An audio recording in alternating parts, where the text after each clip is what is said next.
안녕하세요. 내과 전문의 양정남입니다. 오늘 영상 끝까지 보시면 약 없이도 혈당을 낮추는 핵심 채소 3가지와 함께 혈당 스파이크를 피하는 식사법까지 확실히 익히실 수 있습니다. 당뇨는 단순히 단 음식을 많이 먹는 병이 아닙니다. 겉으로는 조용하지만 속으로는 무섭게 우리 몸을 망가뜨리는 병입니다. 당뇨는 증상이 없는 경우가 많습니다. 감기에 걸리면 열이 나고 장염이면 배탈이 나듯이 뭔가 티가 나야 걱정을 하지요. 그런데 당뇨는 몸에 특별한 신호를 거의 주지 않습니다. 그 조용함이 더 위험합니다. 혈당이 높아진다는 건 피 속에 당이 너무 많이 떠다닌다는 뜻인데요. 이 당이 온몸의 혈관들을 따라다니며 구석구석 문제를 일으킵니다. 심장에 있는 혈관이 막히면 심근경색이 오고 뇌혈관이 막히면 뇌졸중으로 이어집니다. 콩팥의 혈관이 상하면 신장 기능이 떨어져 투석까지 가기도 하고요. 무서운 건 다리 끝까지 가는 혈액순환이 나빠지면 결국 발을 절단해야 하는 경우도 생깁니다. 이렇듯 당뇨는 조용하지만 전신을 천천히 망가뜨리는 말 그대로 소리 없는 살인자입니다. 그래서 당뇨 진단을 받지 않으셨더라도 평소 혈당 관리에 관심을 가지셔야 합니다. 혈당을 관리하는 데에는 4가지가 중요합니다. 식단, 운동, 수면, 그리고 스트레스 관리입니다. 이 중에서도 가장 기본이자 핵심은 바로 식단입니다. 왜냐고요? 우리 몸은 먹는 대로 반응하기 때문입니다. 식사 후에 혈당이 천천히 올라가면 몸은 천천히 반응해도 되지만 혈당이 갑자기 솟구치면 몸이 비상사태에 들어갑니다. 우리 몸속의 췌장이라는 기관에서 인슐린이라는 혈당 조절 호르몬을 내보내야 하기 때문이죠. 그런데 이런 일이 매일 반복되면 췌장이 점점 지치게 되고 어느 순간 일을 못하겠다고 손을 놓아버립니다. 이것이 바로 당뇨의 시작입니다. 그래서 저는 늘 말씀드립니다. 우리 몸은 절대 거짓말하지 않으니 몸이 원하는 방식으로 음식을 먹어야 한다고요. 자, 그럼 어떤 음식을 먹어야 할까요? 바로 오늘의 주제, 혈당을 낮추는 채소 3가지가 등장합니다.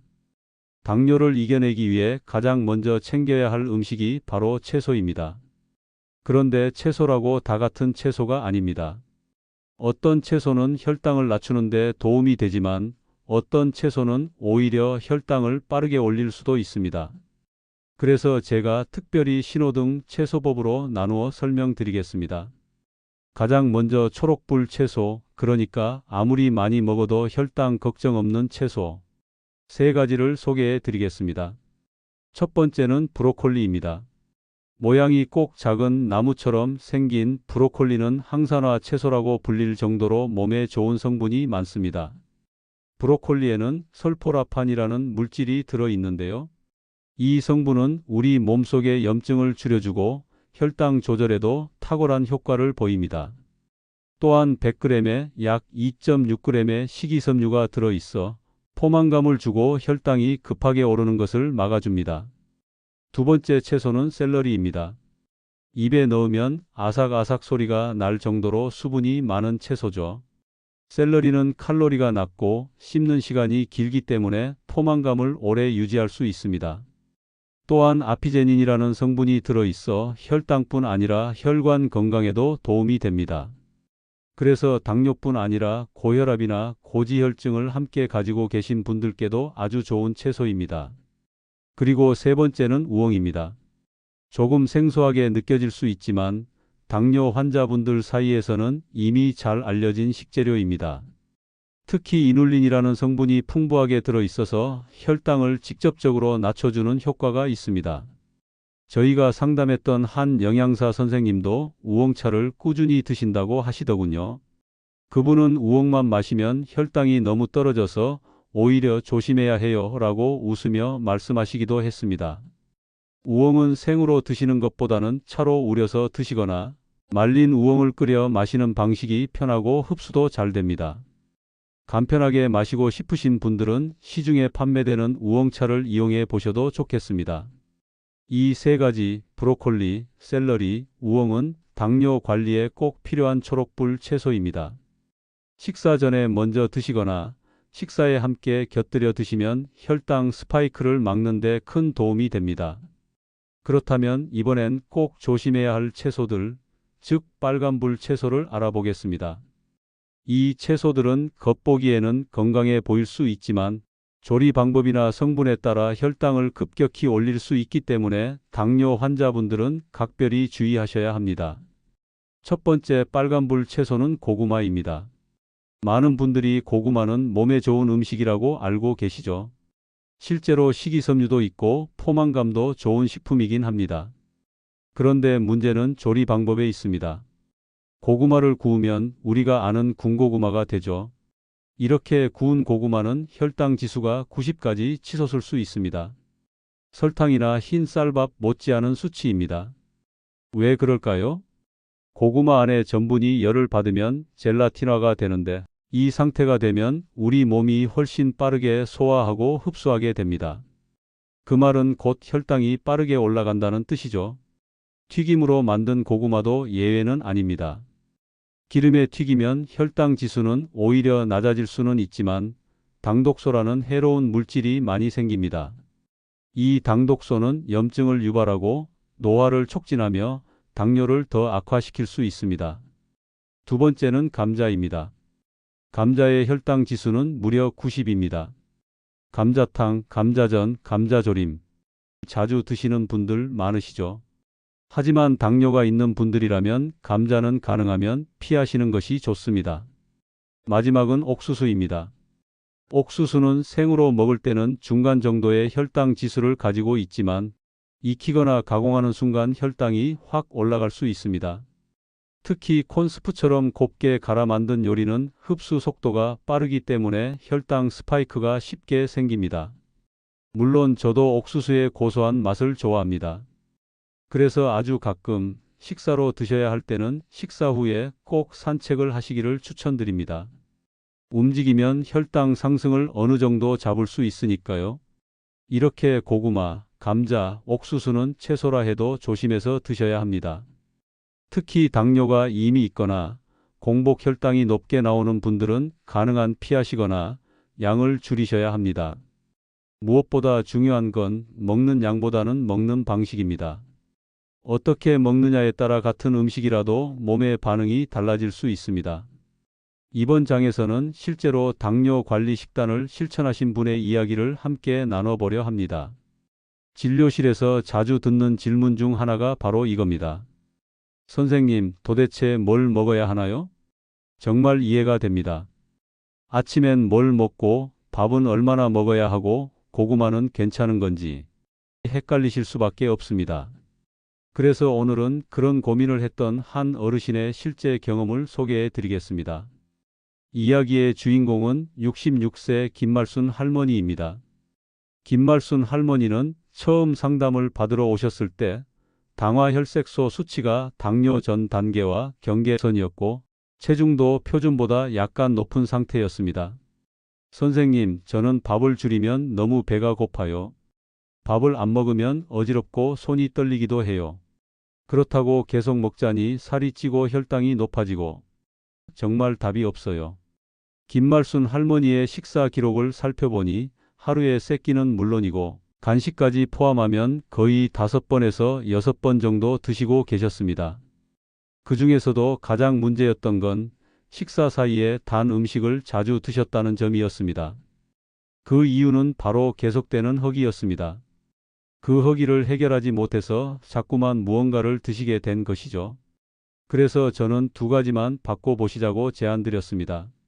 첫 번째, 복합 탄수화물을 중심으로 식사를 구성하고 두 번째, 식사에 지방을 조금 더해보는 것이었습니다.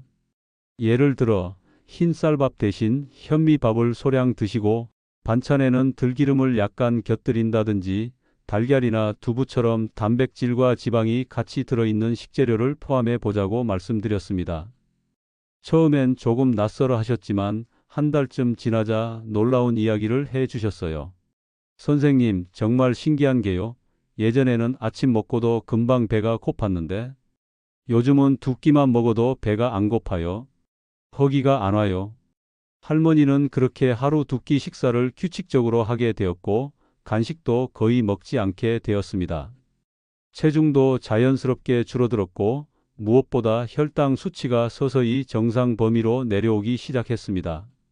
당화 혈색소도 5.7까지 떨어졌고 약을 쓰지 않고도 조절이 가능한 수준이 되셨습니다. 이 사례를 통해 알 수 있는 건 단순히 적게 먹는 것이 아니라 무엇을 어떻게 먹느냐가 중요하다는 점입니다. 포만감을 잘 느끼고 허기를 덜 느끼게 식단을 조절하면 자연스럽게 식사 횟수가 줄고 혈당도 안정될 수 있습니다. 또한 단당류 위주의 음식을 피하고 섬유질과 지방을 함께 챙기면 허기짐도 줄어들게 됩니다. 식사 후 혈당이 급격히 오르지 않도록 천천히 꾸준하게 흡수되는 음식을 선택하는 것. 이것이 바로 당뇨를 이겨내는 첫 걸음입니다. 당뇨를 잘 관리하고 싶으시다면 반드시 기억하셔야 할 하나의 단어가 있습니다. 바로 섬유질입니다. 이번에는 왜 섬유질이 그렇게 중요하고 당뇨와 어떤 관계가 있는지를 쉽게 설명드리겠습니다. 먼저 우리가 음식을 먹으면 그 안에 들어있는 당분과 탄수화물은 소화기관을 거쳐 몸속으로 흡수되죠. 그런데 이때 섬유질이 있으면 소화기관 안에서 그물망처럼 작용을 합니다. 마치 촘촘한 그물이 당분이 몸 안으로 들어오는 속도를 늦춰주는 것처럼 급격한 혈당 상승을 막아주는 역할을 합니다. 그래서 같은 양의 밥을 먹더라도 섬유질이 같이 들어있느냐 아니냐에 따라 혈당 반응은 크게 달라질 수 있습니다. 두 번째 이유는 포만감입니다. 채소나 통곡물, 견과류 같은 섬유질이 풍부한 음식은 입에 넣고 오래 씹게 됩니다. 또한 소화되는데 시간이 오래 걸리기 때문에 배가 천천히 꺼지죠. 이렇게 포만감이 오래 가게 되면 중간에 군것질하거나 당분을 더 먹고 싶어지는 일이 줄어듭니다. 자연스럽게 하루 전체의 당 섭취량이 줄어들게 됩니다. 그리고 마지막으로는 장 건강입니다. 우리 몸 안에는 수많은 장내 미생물이 살고 있는데요. 이 중에서도 몸에 이로운 유익균이 잘 자라려면 좋은 먹이가 필요합니다. 그 먹이가 바로 섬유질입니다. 섬유질을 꾸준히 섭취하면 유익균이 많아지고 장내 환경이 건강해지면서 면역력도 좋아지고 혈당 조절에도 도움이 됩니다. 실제로 똑같은 음식을 먹더라도 장이 건강한 사람은 혈당이 덜 오르고 장이 안 좋은 사람은 더 크게 반응하는 경우도 있습니다. 그렇다면 어떤 음식에 섬유질이 많을까요? 앞서 말씀드린 초록불 채소인 브로콜리, 샐러리, 우엉에도 섬유질이 풍부하고요. 그 외에도 아보카도, 견과류, 현미, 오트밀, 그리고 오늘 꼭 말씀드리고 싶은 식재료가 하나 더 있습니다. 바로 치아시드입니다. 치아시드는 작은 씨앗이지만 100g에 무려 30g이 넘는 섬유질이 들어 있습니다. 브로콜리보다 10배가 넘는 양이죠. 이 치아시드를 그릭 요거트에 살짝 뿌려 드시거나 물에 불려 드시면 식감도 좋고 혈당 관리에도 큰 도움이 됩니다. 포만감도 오래 유지되기 때문에 다이어트를 하시는 분들께도 좋은 식품입니다. 섬유질은 따로 약을 드시지 않아도 식사 속에서 충분히 섭취할 수 있는 자연의 혈당 조절제입니다. 당뇨를 이겨내기 위해 가장 먼저 식탁 위에 올려야 할 것은 비싼 보약이 아니라 바로 이 섬유질입니다. 여러분, 비타민C라고 하면 감기 예방이나 피로 회복에 좋다는 인식이 많지만 실제로는 혈당 관리에도 깊은 관련이 있다는 걸 알고 계셨나요? 특별히 비타민C가 당뇨에 어떤 영향을 주는지, 어떤 음식으로 섭취하면 좋은지를 자세히 설명드리겠습니다. 먼저 비타민C는 우리 몸속에서 항산화제로 작용합니다. 즉, 세포가 손상되는 것을 막아주고 염증을 낮춰주는 역할을 합니다. 그런데 이 염증이라는 것이 당뇨의 핵심 원인 중 하나라는 점 알고 계셨나요? 혈당이 자꾸 오르면 몸속의 혈관과 세포들이 상하게 되면서 만성 염증이 생기고 이게 바로 인슐린 저항성을 유발합니다. 결국 혈당이 잘 떨어지지 않는 악순환으로 이어지게 되는 겁니다. 그래서 비타민C는 단순한 면역 비타민이 아니라 당뇨 관리에 실질적인 도움이 되는 영양소입니다. 실제로 우리나라 전남대 병원 연구팀이 6,500여 명을 대상으로 조사한 결과 비타민 C를 충분히 섭취한 사람들의 당뇨 유병률이 약 5%가량 더 낮았다는 결과도 있습니다. 해외에서도 유사한 결과들이 나오고 있습니다.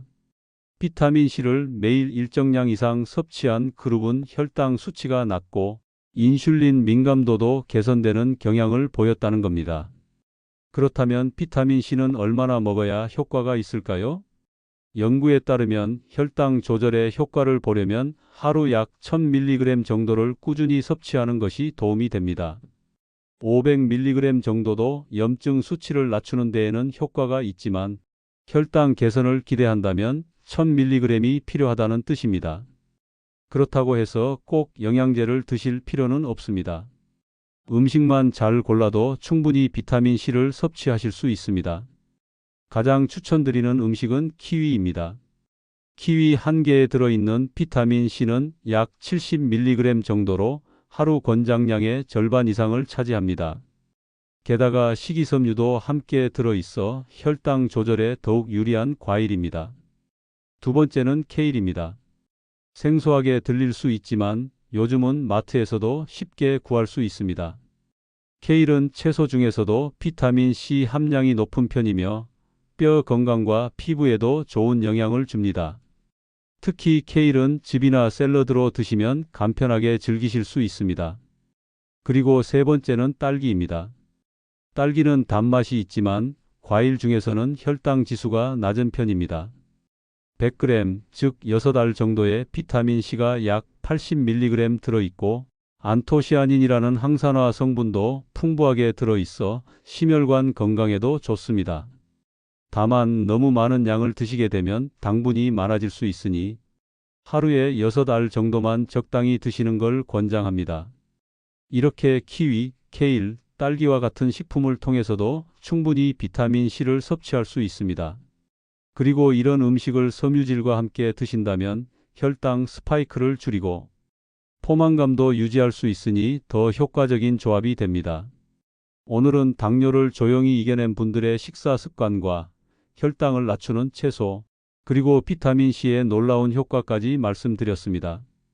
당뇨는 결코 하루아침에 나아지지 않지만 매일의 작은 실천들이 모이면 반드시 변화가 찾아옵니다. 지금 이 순간부터 한 가지라도 따라 해 보신다면 여러분도 얼마든지 혈당을 안정시키고 건강을 되찾을 수 있습니다. 건강한 삶은 어려운 목표가 아니라 오늘 한 끼 식사에서 시작됩니다. 오늘 알려드린 것 하나만이라도 실천해 보세요. 당뇨가 두렵지 않은 삶, 여러분도 충분히 가능합니다.